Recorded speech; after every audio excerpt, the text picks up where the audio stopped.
I think everyone gets that rush when they start something new, like you sign up for a gym membership or decide you're launching a big project. You feel unstoppable, at least for a day or two.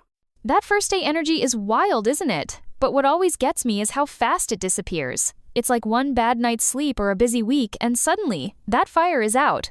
I remember trying to learn guitar so pumped in the beginning, then the strings hurt my fingers, and next thing you know, I was barely picking it up.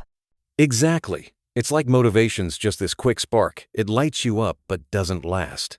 That's where people get stuck, waiting for that spark to come back, instead of figuring out how to keep the fire burning. And the crazy part is, most of us tell ourselves, I'll just start again tomorrow. But tomorrow rarely turns into action unless you've built some discipline into your routine. Funny you mention, routine's discipline is totally about showing up, even on those days when you really don't want to. Like when your bed is warm and you have zero desire to go for that run. Oh, I've been there. The snooze button has called my name so many times. But looking back, the days I forced myself up, even just for a short walk, always felt like little wins. It's not glamorous, but it adds up. Those little wins are everything. Motivation kicks you off the starting line, but discipline is what keeps your feet moving, especially when nobody's watching or cheering you on.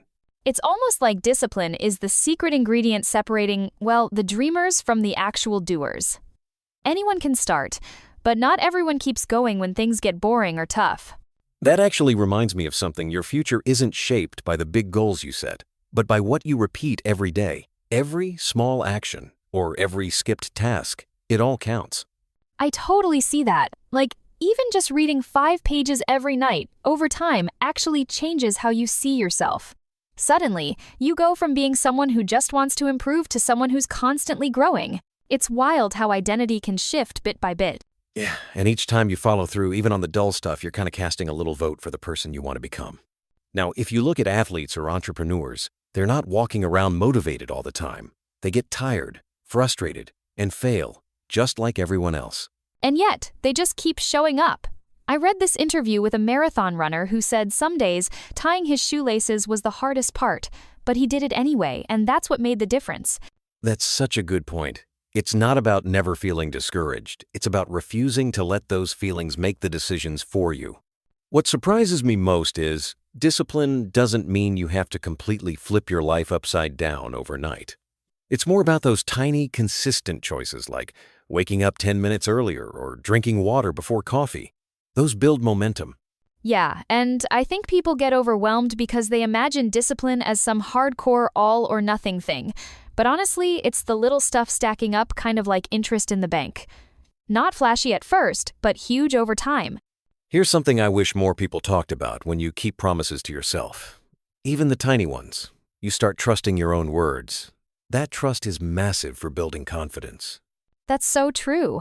I've noticed every time I finish something I said I'd do, it's like proof that I can count on myself. And the more that happens, the more unstoppable you start to feel. Let's paint a quick picture. Imagine 2 versions of yourself, one who keeps choosing the easy way out, and one who sticks to their goals, even when it's tough. Looking ahead a year, those 2 people are going to be worlds apart. That hits home. Sometimes just picturing that helps me get out of bed. The disciplined version of you really does become someone you're proud of, while the other just keeps spinning wheels. It almost sounds backwards, but discipline actually gives you more freedom. When you've got your habits dialed in, life feels less stressful, not more. Totally agree. Because when you're disciplined with your time and choices, you stop getting tossed around by random urges or chaos. You start feeling like you're steering your own ship finally. Could you unpack how people can actually start building discipline without getting overwhelmed? Absolutely. I'd say start ridiculously small, like commit to just 5 minutes of something each day. Whether it's exercise, reading, or organizing, it's all about stacking up wins you can build on. That's how real change kicks off. If someone's listening and waiting for the perfect day or that magical burst of motivation, I just say stop waiting. The disciplined version of you isn't going to show up out of nowhere. Exactly. Sometimes you just have to act, even if you don't feel ready. The moment you do, things start shifting. And hey, if this resonated with you, don't forget to share this episode with a friend you never know who needs to hear it.